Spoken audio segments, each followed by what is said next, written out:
तो मैंने सलाम किया यार, अपन सलामती की बातें करने वाले, जोर से आप जवाब दीजिए।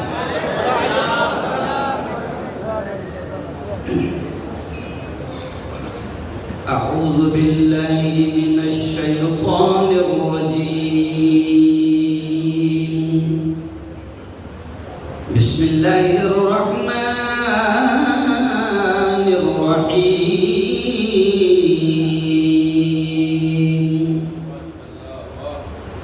तबारकल्लज़ी बियदिहिल मुल्क व हुवा अला कुल्लि शैइन क़दीर। व क़ाल तआला क़ुलिल्लाहुम्मा मालिकल मुल्क तु'तिल मुल्का मन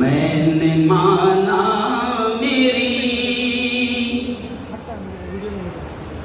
मैंने माना मेरी आवाज नहीं जाएगी,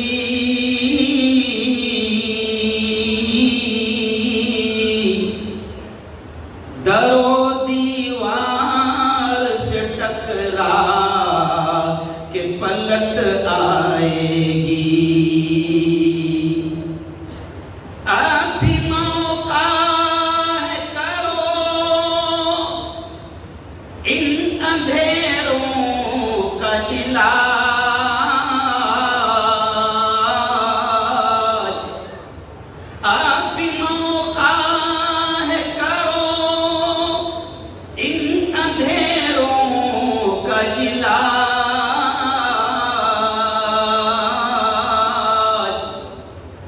वरना ये नस्ल उजालों को तरस जाएगी, वरना ये नस्ल उजालों को तरस जाएगी। अगला शेर है क्या कारी साहब? सच कहूँ मुझको ये उन्वान बुरा लगता है,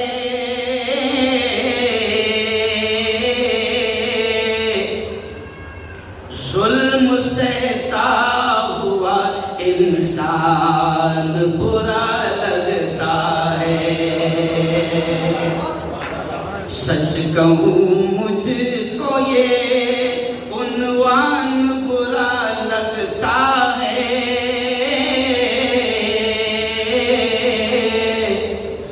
जुल्म सहता हुआ इंसान बुरा लगता है। मेरे अल्लाह मेरी कौम को जिल्लत से निकाल, कह दो जोर से आमीन। मेरे अल्लाह मेरी कौम को जिल्लत से निकाल,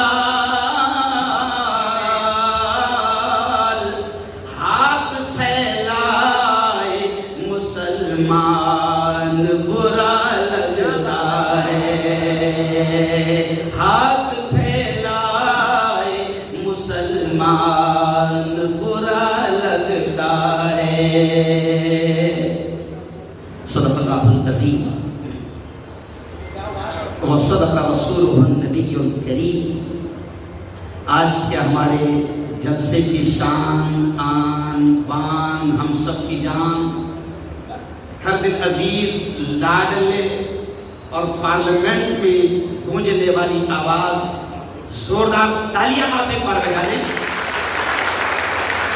मेरे दोस्त, मेरे साथी नदवा के खासदार, हमारे खासदार कहते हैं और यकीनन आप खास हैं, खासदार मेंबर पार्लियामेंट मोहिबुल्लाह नदवी साहब, इस शानदार इजलास को प्रताप भाई जिन्होंने सजाया, यकीनन प्रोग्राम को सजाना कोई हंसी खेल नहीं है। जगताप साहब, प्रोग्राम को सजाना कोई हंसी खेल नहीं है और पूना में इतने बिजी लोगों को जमा कर देना ये भी कोई मामूली बात नहीं है। मैं समझता हूँ कारी नदवी साहब के लिए जोरदार तालियां आगे बढ़ रही। चलिए आइए, वक्त थोड़ा कम है, अपन 2020 खेल लें। साहब, जगताप भाई, वक्त थोड़ा कम है तो मैं सोचता हूं कि 2020 खेल लें। चलिए, आज का उन्वान है दिलशाद भाई, आज का उन्वान है हमारा जो जमीयत उलमा ने इस प्रोग्राम को सजाया। तो पहले थोड़ी सी झलक मैं जमीयत उलमा के ताल्लुक से कह दूं, क्योंकि मेरे नॉन मुस्लिम भाई, मेरे हिंदू भाई बड़ी तादाद में यहाँ पर मौजूद है। मैं सबसे पहले उनके सामने ये पैगाम पहुंचा दूं और कैमरों के जरिए से, मेरे अपने चैनल के जरिए से पूरी दुनिया में ये प्रोग्राम देखा जाएगा। तो सबसे पहले मैं ये बात कह दूं कि जमीयत उलमा ये वो संगठन है कि उस वक्त, यहां से ध्यान देना, उस वक्त जब इस मुल्क पर गोरों का आतंक बड़ा बढ़ गया था, गोरों का जुल्म बढ़ गया था और ये मुल्क में गोरे उस वक्त ये काम कर रहे थे कि डिवाइड एंड रोल, लड़ाओ और राज करो। तो उस वक्त मुल्क को गोरे जालिमों और कातिलों से आजादी दिलाने के लिए हम बड़े गर्व से कहते हैं कि पहली लाइन में अगर कोई खड़ी थी तो जमीयत उलमा हिंद खड़ी। ये वो संगठन है जगताप भाई, इस संगठन को स्वतंत्र सेनानियों की संगठन कहा जाता है। इस तंजीम को मुजाहिदीन आजादी की संगठन कहा जाता है। और आज बड़े अफसोस के साथ कहना पड़ता है कि इस संगठन के हमारे जितने ऐसे दाढ़ी वाले, टोपी वाले, साफे वाले, मगर क्या करें, ये जो स्वतंत्र सेनानियों का चेहरा था, अब इन खबीसों ने हमको बदनाम कर दिया। चलिए आइए, अब मैं आपको ये जुमला ध्यान देना कि उस वक्त जमीयत उलमा ने गोरे अंग्रेज जब नफरती फैलाकर हिंदू मुसलमानों को आपस में लड़वाकर डिवाइड एंड रोल, लड़ाओ और राज करो, कुर्सी हासिल करो, सत्ता हासिल करो, इख्तिदार हासिल करो, हुकूमत हासिल करो, तो उस वक्त के जो गोरे अंग्रेज ये काम कर रहे थे, जमीयत उलमा ने उस वक्त मैदान में कदम रखा था। और आज जमीयत उलमा पूना ये ऐलान कर दिया है कि गोरे अंग्रेजों को हमारे बाप दादा ने भगाया था और काले अंग्रेजों को अब हम भगाएंगे। गोरे अंग्रेजों को हमारे पूर्वजों ने भगाया था। अच्छा, उनके और इनके डीएनए में फर्क भी नहीं, आप देखिए स्टाइल में इनके कोई फर्क नहीं है। मेरे यारों सुनो, जमीयत उलमा हिंद वो है जिसका मुल्क पर एहसान है, मानवता पर एहसान है, देश पर एहसान है, देशवासियों पर एहसान है। जमीयत उलमा ने मुल्क की जंग की आजादी को लड़ा और यही नहीं, उस वक्त से आज तक जमीयत उलमा मानव सेवा करती चली आ रही है। मैं मेरे नॉन मुस्लिम भाइयों को ये भी बता दूं, मैं बड़े फख्र से कहता हूं, बड़े गर्व से कहता हूं कि 20 साल से हम इस संगठन से जुड़े हैं और हमें गर्व है कि जमीनी आफत आ जाए या आसमानी आफत आ जाए या दंगे या फसाद हो जाए, हम गर्व से कहते हैं कि सबसे पहले जात पर धर्म देखे बगैर हेल्प करने के लिए, मदद करने के लिए अगर कोई संगठन पहुंचती है तो वो जमीयत उलमा हिंद है। और आज पूना वालों और मेरे यारों, पूना वालों, आज भी जमीयत उलमा ने देखा कि मुल्क में कुछ मुद्दे ऐसे हैं जिनको ये काले अंग्रेज लड़ाने के लिए इस्तेमाल कर रहे हैं। मैं थोड़ा सा औकाफ को थोड़ा सा छेड़ूंगा, क्योंकि औकाफ के मास्टर यहाँ बैठे हुए मोहिबुल्लाह नदवी साहब, जिन्होंने पार्लियामेंट में औकाफ की आवाज बुलंद की, औकाफ को जरूर बोलेंगे। मैं थोड़ा सा ही छेड़ूंगा जगताप भाई कि वक्फ, औकाफ, हमारी शरीयत, हमारा दीन, हमारा धर्म, और मुझे खुशी है कि हमारा संविधान क्लियर तौर से कहता है, ये जुमला सुनना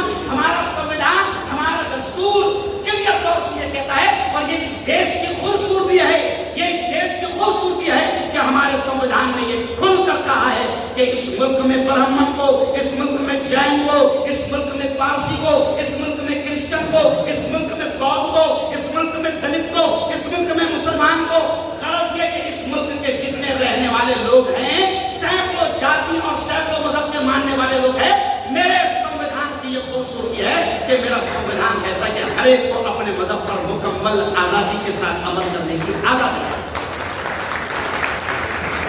लेकिन ये संविधान के भी दुश्मन बन गए, ये संविधान के खिलाफ काम कर रहे हैं। ये जो वक्फ का मसला है, ये प्योरली हमारा अपना मजहबी मसला है, प्योरली। और ये भी खास बात है कि ये सिर्फ हमारा मसला नहीं है, क्रिश्चियन भाइयों का भी मसला है, पारसी भाइयों का भी मसला है, और सभी समाज के लोगों का मसला है। ये जितनी मस्जिदें बनी हैं, जितने मंदिर बने हैं, जितने गुरुद्वारे बने हैं, जितने चर्च बने हैं, ये तमाम के तमाम, ये सब के सब अपने अपने धर्म के एतबार से वक्फ है, वक्फ है। लेकिन अब ये बदमाश हुकूमत, ये चोर हुकूमत क्या करना चाह रही है कि सबसे पहले बड़ी माइनॉरिटी कौन सी है? अरे बोलो ना भाई, जोर से बोलो, बड़ी माइनॉरिटी कौन सी है? मुसलमान। तो ये चोर हुकूमत ट्राई मार रही है, क्या कर रही है? ट्राई मार रही है कि बड़ी माइनॉरिटी मुसलमानों की ट्राई मार रही है और मुसलमानों की औकाफ की जमीनों को छेड़खानी करके औकाफ की जमीनों पर इनकी नजर है। और फिर मैं पारसी भाइयों से कहता हूं, मैं क्रिश्चियन भाइयों से कहता हूं, मैं हिंदू भाइयों से कहता हूं कि ये चोर हुकूमत की नीयत खराब है। जब अगर आप हम सब एक साथ मिलकर इस हुकूमत का मुकाबला न करें तो आगे चलकर हम तो डूबे हैं सनम, तुमको भी ले डूबेंगे। सबकी बारी एक एक करके आने वाली है, सबकी बारी। मैं एक मिसाल देता हूं भाई कि देखिए, आपने मुर्गी का पिंजरा देखे होंगे, मुर्गी का पिंजरा, मुर्गी के पिंजरे में 10-20 मुर्गियां रहती, मुर्गियां। जो कसई है मुर्गी काटने वाला, तो मैं खुद भी वही हूं, वो पिंजरे में ऐसा हाथ डालता है, जैसे वो हाथ डालता है एक मुर्गी को पकड़ने के लिए, क्योंकि ग्राहक आया हुआ है, एक मुर्गी को पकड़ने के लिए वो हाथ डालता है, तो दूसरी 15-20 मुर्गियां फड़ फड़ फड़ करके पीछे चली जाती। वो एक को पकड़ लेता, ले लेता, अंदर जो 15 मुर्गियां, वो टेंशन फ्री हो जाती कि अपन बच गए, अपन, अरे बोलो, बच गए। लेकिन उन 15 मुर्गियों को मालूम नहीं है कि 13 भी नंबर आने वाला, अरे बोलो, है। अब वक्फ के ताल्लुक से मुसलमानों, मैं तुमको भी ये पैगाम दे रहा हूं कि इस चोर हुकूमत के हम किसी भी मंसूबे को इंशाअल्लाह कामयाब होने, जोर से बोलो, तुम हाथ उठाकर कामयाब होने, इस चोर हुकूमत को कामयाब होने नहीं। क्योंकि वक्फ की जो जायदादें हैं, यतीम खाना, अनाथ आश्रम, मुसाफिर खाना, कॉलेज, स्कूल, मस्जिद, मदरसे, कब्रिस्तान, ये सब वक्फ की जायदादों में आती है। हमारे पुरखों ने, हमारे पूर्वजों ने, हमारे बाप दादा ने हमारे अपने विकास के लिए, हमारे बाप दादा ने भी छोड़ा, हिंदू भाइयों के बाप दादा ने भी छोड़ा, ईसाई भाइयों के बाप दादा ने छोड़ा, पारसी भाइयों के बाप दादा ने छोड़ा। तो हमारे बाप दादा की जमीनें जो हमारे विकास के लिए छोड़ी गई है, अब इस चोर हुकूमत की नजर उस पर आ गई, क्योंकि पटरिया का पैसा खत्म हो गया, नहीं समझे? पटरिया का पैसा, अरे बोलो ना यार, खत्म हो गया है ना। एयरपोर्ट जो बेचा था उसके पैसे, बोलो बोलो, खत्म हो गए। प्लेटफॉर्म के पैसे खत्म हो गए, क्योंकि लोकसभा में बहुत बांटना पड़ा। तो अब ये चोर हुकूमत ने देखा कि हमने एयरपोर्ट बेच दिया, ट्रेन बेच दिया, पटरियां बेच दिया, सब कुछ बेच दिया। अब इस चोर हुकूमत की नजर है हमारी जमीनों पर। लेकिन हमने भी कहा है कि ये जमीन अगर हमारी होती ना, ये जुमला सुनना ध्यान से, ये जमीन अगर हमारी होती ना तो हम छोड़ देते, मगर इसका 7-12 पे नाम अल्लाह मियां का है।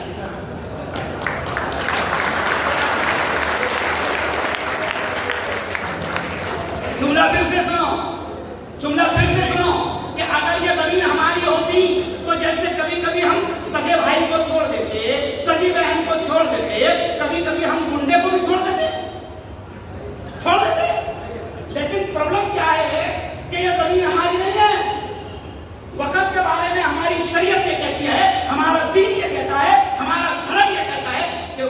जो जमीन हो गई।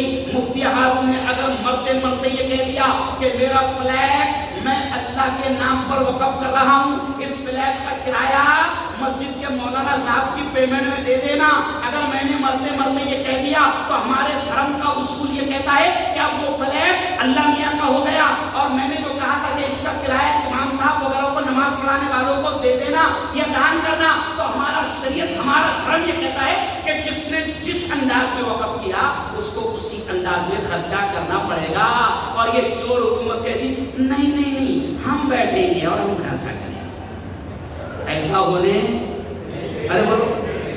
अच्छा एक बात और सुन लो, वक़्फ की जमीन हम इसलिए भी नहीं छोड़ेंगे साहब, हम इतनी खतरनाक कौम है, अगर सबकी बहन एक हाथ अगर जमीन में घुस गई अल्हम्दुलिल्लाह उसको भी छोड़ देंगे। सगा भाई अगर एक हाथ घुस गया तो उसको भी छोड़ देंगे हम। अगर अच्छा देखो हम कितने खतरनाक, ये भी पॉजिटिव मैं बोल रहा हूँ कि अगर हमको ये पता चल गया, पूरा वालों ये मिसाल सुनना, अगर हमको ये पता चल गया कि बंगाल में 1950 में हमारे अब्बा गए थे, ये जुमला सुनिए, अगर हमको ये पता चल गया कि बंगाल में 1950 में अब्बा गए थे और वहां उनको एक 3000 स्क्वायर फीट का प्लाट बहुत पसंद आया था, अब्बा ने 1950 में वो प्लॉट लिए थे, हम कभी बंगाल नहीं गए, लेकिन अगर किसी ने बता दिया कि तेरे बाप ने बंगाल में एक प्लॉट लिया था, कसम खुदा की बंगाल जाएंगे। बंगाल जाएंगे और केस लड़ेंगे। तो हम जब अपनी जमीन छोड़ने को तैयार नहीं तो किसी चोर को अल्लाह मियां की जमीन कैसे खाने देंगे? इसलिए सुनो आखिरी बात, वक्फ पर बोलना, मुल्क के हालात पर बोलकर अपनी बात को समझूंगा।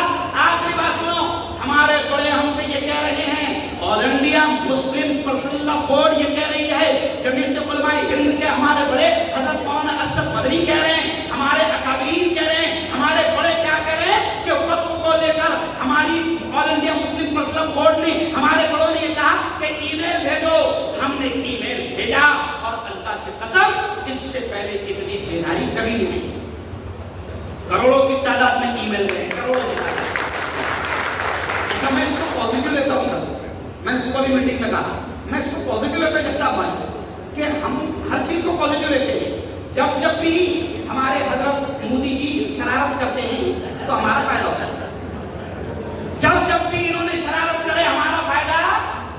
अरे बोलो ना यार, पॉजिटिव अच्छा सोचो।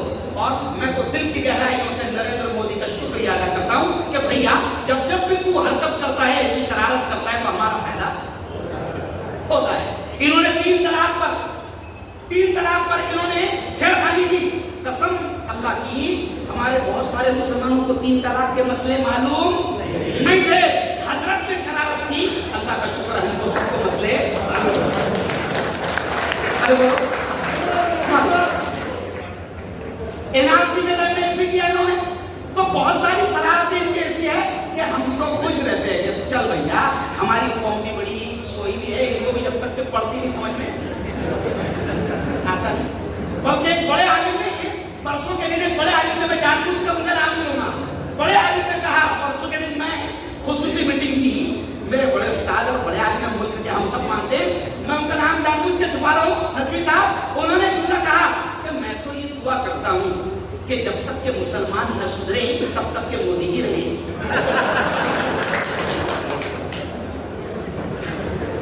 तो इनके जुल्म से भी हम जान जाते हैं। अब सुनो, मैं आपको बिल्कुल एकदम क्लियर कर रहा हूं दावे के साथ, अल्लाह की कसम वक्फ के बारे में मुसलमानों को मालूम नहीं था। सच्ची बात है, ताले बजाओ, इधर बातें, सच्ची में बोला नहीं मालूम, बस इतना सुनते रहे, वक्फ बोर्ड बस, इसके अलावा कुछ नहीं। इन्होंने वक्फ की जमीनों को, वक्फ को छेड़ा, अल्लाह का शुक्र है अब हमारा एक एक जवान जान चुका है कि वक्फ का मालिक अल्लाह है और हम अल्लाह की जमीन चोरों के हाथ में हैं। अरे बोलो नहीं लेने तो आज का हमारा उन्वान था तहफ्फुज़ औकाफ कॉन्फ्रेंस। तो कारी इदरीस साहब, मैंने बता दिया पहले उन्वान पर, पूरे वालों हाथ उठाकर मैं आपसे कहूंगा कि तय करो, हमारे उलमा जो भी आगे कुरान बताएंगे हम हुकूमत का मुकाबला करेंगे।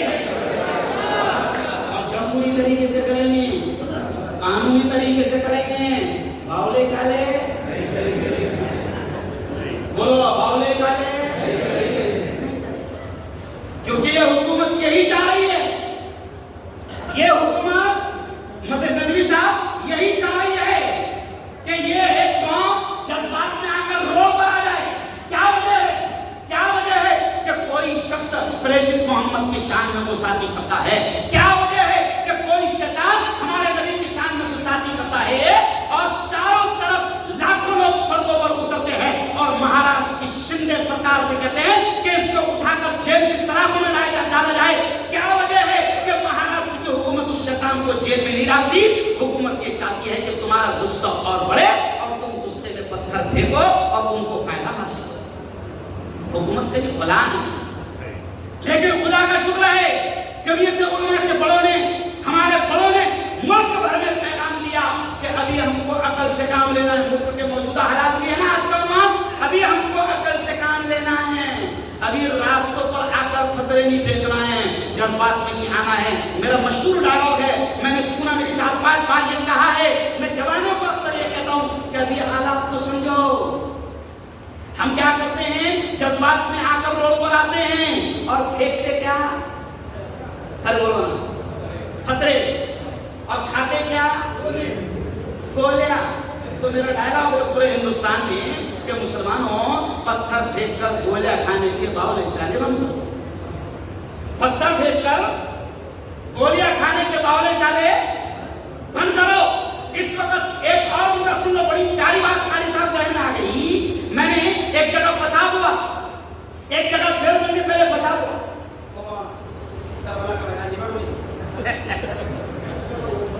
करबला का मैदान थोड़ी है पानी की चीज हो तो अब 1.5 महीने पहले एक जगह दंगा हुआ। जगता भाई, गणपति उठने के 5 दिन पहले वहां के लोगों ने मुझसे कहा कि मुफ्ती हारून साहब, जमीयत उलमा संगठन जो तुम्हारी राष्ट्रीय एकता का, अमन का, शांति का काम करती है, एक प्रोग्राम लीजिए। मैं उस जगह पर गया गणपति उठने के पहले, मैंने जवानों को समझाया। अल्लाह की कसम आज 3 दिन पहले वहां के लोगों का फोन आया कि मुफ्ती साहब दोनों त्योहार बड़े खैर और अमन और शांति से गुजर गए। क्या समझाया ये सुन साहब, बड़ी टेक्निकल बात मैंने समझाया मुफ्ती साहब। मैंने कहा सुनो मुसलमानों, रमजान में रोजा रखते हो? बोलो।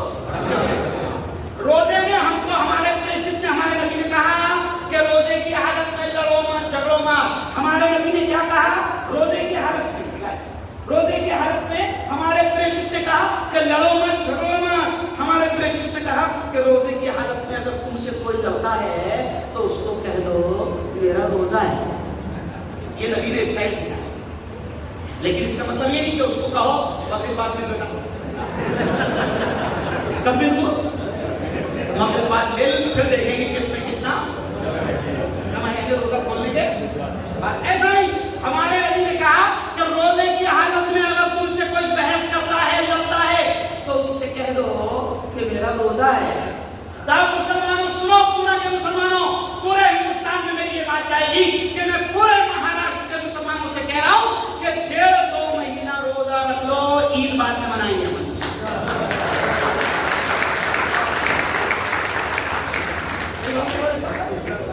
1.5-2 महीना रोजा, अरे बोलो रख लो। शिंदे से कहना रोजा है ना, वो 1.5 फुटिया से कहना रोजा है। 1.5 फुटिया एक फुटके का नहीं, उसने मालूम है मस्जिद में जिस दिन से उसने बोला, बताओ आप किसी ने उस 1.5 फुटिया को मार्केट में देखा गया? अरे ये कुछ डरपोक है, ये छोड़े हुए लोग हैं, इन पर कार्रवाई क्यों नहीं हो रही? क्योंकि इनको बकायदा पाला गया। इसलिए मैंने उस वक्त पूरे मुल्क में मेरी वीडियो वायरल हुई थी। मैंने कहा कि हुकूमत अगर सच्ची है, हुकूमत अगर गद्दार नहीं है, हुकूमत अगर मक्कार नहीं है, तो इन पालतुओं के गले में पट्टा डाले। मगर हुकूमत ऐसा काम नहीं करेगी, क्योंकि हुकूमत तो इनको ब्रेड मस्का खिलाकर पाल रही है, भोगने के लिए।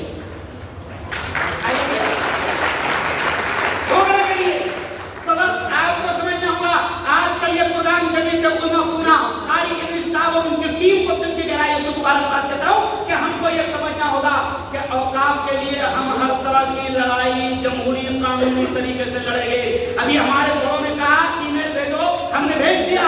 अगर ये मक्का हुकूमत नहीं मानती है तो फिर हम हर जमहूरी तरीका इख्तियार करेंगे और इस नापाक शैतानी बिल का हम विरोध करेंगे। कौन चाहता? और आखिरी बात दूसरी है कि मुल्क हमारा अपना है, जैसे हम अपने घर में पत्थर देखना पसंद नहीं करते। हम नहीं चाहते कि हमारे घर पर कोई पत्थर फेंके। तो याद रखो, ये मुल्क हमारा अपना है और हम बड़े फख्र से कहते हैं कि हमारे आबा व अजदाद ने ये मुल्क हमारा अपना है। हमें मौलाना मदनी एक जुमला कहते हैं, मुसलमानों मौलाना मदनी एक जुमला कहते हैं कि हम इस मुल्क के हिस्सेदार है, किराएदार नहीं है। तो अब इस मुल्क को बचाना, जैसे हमारे पूर्वों ने, हमारे पूर्वजों ने उस वक्त अंग्रेजों की चालों को समझा और उस वक्त जब अंग्रेज लड़ाकर राज करना चाह रहे थे तो हमारे पुरखों ने सबसे पहला काम ये किया कि गांधी जी को साथ लिया। और ये भी तारीख है, हिस्ट्री है कि गांधी जी को एकता का माहौल बनाने के लिए पूरे मुल्क में जमीयत उलमा के फंड से गांधी जी को बनाया गया। तो हमारे पुरखों ने एकता का माहौल बनाया। तो अभी हमको भी क्या करना है? ये नफरतें फैलाना चाहते हैं, ये आग लगाना चाहते हैं, ये जालिम, ये कातिल नहीं जानते कि घर कितनी मुश्किलों से बनता है। डॉक्टर बशीर बदर जैसे शायर ने कहा था कि लोग टूट जाते हैं एक घर बनाने में। डॉक्टर बशीर बदर ने कहा था कि लोग टूट जाते हैं एक घर बनाने में, तुम तरस नहीं खाते बस्तियां जलाने में। तो ये जालिम, ये कातिल, ये बस्तियों को ये कुर्सी हासिल करने के लिए किसी भी लेवल पर जाएंगे। सुन लो, मैंने हिंदू जवानी में मेरा प्रवचन हुआ, हिंदू जवानी में, तो मैंने हिंदू भाइयों को भी समझाया। मैंने हिंदू युवाओं से पूछा, बताओ जरा आज की रैली में खासदार साहब का बेटा था क्या? नहीं समझा। जो रैली निकली थी उसमें आमदार साहब का बेटा था क्या? ये कार्यकर्ता भाव नहीं। मौलाना अरशद बद्री का जुमला सुन लो, अभी ये देश में आग लगा रहे हैं, आग लगा रहे हैं, लेकिन मेरे कायद, मेरे रहबर, मेरे रहनुमा और जमीयत उलमा के राष्ट्रीय अध्यक्ष हजरत मौलाना सैयद अरशद बद्री एक जुमला बड़ा प्यारा कहते हैं कि मुसलमानों, आग को आग से बुझाया नहीं जा सकता। आग को बुझाने के लिए प्यार की, मोहब्बत की, अमन की बारिश बरसाना पड़े। लेकिन आग को आग से बुझाया नहीं जा सकता। आपको प्यार की, मोहब्बत की, अमन की बारिश बरसानी पड़ेगी। और सीरत नबी का ये महीना है। मैं तमाम मुसलमानों को ये भी कहूंगा, कसम खुदा की खाकर कहता हूं कि अगर हमने तय कर लिया कि हम अपने प्रेषित, हम अपने नबी मोहम्मद मुस्तफा सल्लल्लाहु अलैहि वसल्लम की बताई गई तालीमात पर अमल करेंगे, कसम अल्लाह की, जो कुछ भी गलत फहमियां हिंदू भाइयों के दरमियान ये लोग फैला रहे हैं वो ऑटोमेटिक खत्म हो जाएगा। हमारे नबी ने प्यार का संदेश दिया, हमारे नबी ने दुश्मनों को भी गले लगाया, हमारे नबी ने कातिल कत्ल करने आते थे, पकड़े जाते थे, कातिल कत्ल करने आया पकड़ा गया, बोले तो ये चाहिए था कि उसके गर्दन उड़ा दी जाए, लेकिन हमारे नबी ने उस कातिल को जब पकड़ा गया तो अपनी प्लेट पे बैठकर साथ में खाना खिलाया। हमें उसी नबी का दम भरना है और उसी की तालीमात पर अमल करना है। इसी शेर पर अपनी बात को मैं खत्म करूंगा, ये पैगाम पूरे मुल्क में जाएगा। इसी शेर पर अपनी बात को खत्म करूंगा कि ये देश एकता का देश है। बल्कि एक जुमला मैंने भी मोहिबुल्लाह नकवी साहब से कहा कि जमीयत उलमा संगठन की बुनियाद 1919 में पड़ी। गौर से सुनना ये जुमला, जमीयत उलमा संगठन की बुनियाद 1919 में पड़ी और आरएसएस की बुनियाद 1921 में पड़ी। तो पहले प्यार वालों ने बुनियाद रखी, इसलिए नफरत वाले कामयाब नहीं होंगे। पहले हमारी बुनियाद है और हमारे बुजुर्गों ने, हमारे पुरखों ने प्यार मोहब्बत की खेती की है। और आज हमारा लीडर एक है, मैं नाम नहीं लूंगा क्योंकि यह सियासी प्रोग्राम आपके सामने बोलूंगी नहीं है, तो मैं ये कहूंगा कि हमारा भी एक लीडर है जो पूरे मुल्क में मोहब्बतों की दुकान खोलता चला जा रहा है और नफरतों की दुकान को बंद करता चला जा रहा है। मैं आपसे कहूंगा कि लड़ाई झगड़ा मसलों का हल नहीं है। मैं इसी शेर पर बात खत्म करूंगा कि मैं हिंदू भाइयों से भी कहता हूँ, मुसलमानों से भी कहता हूँ कि हवेली झोपड़ी सबका मुकद्दर फूट जाएगा। हवेली झोपड़ी सबका मुकद्दर फूट जाएगा अगर ये साथ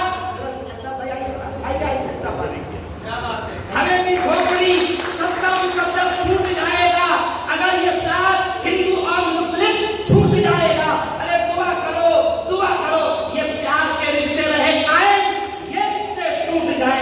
भारत को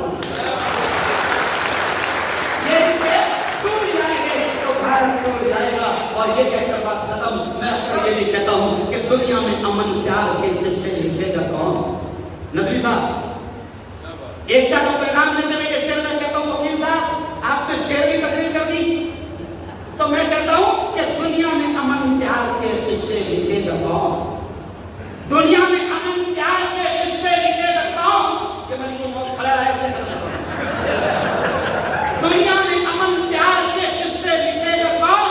और आपस में कट मरेंगे तो आखिर बचेगा कौन? दुनिया में अमन प्यार के किस्से लिखेगा कौन? और आपस में कट मरेंगे तो आखिर बचेगा कौन? और मेरे हिंदू भाइयों से मैं कहता हूं कि होंगे ना तुम तो लाएंगे तुम सब कहां से हम तुम्हारे जैसा? होंगे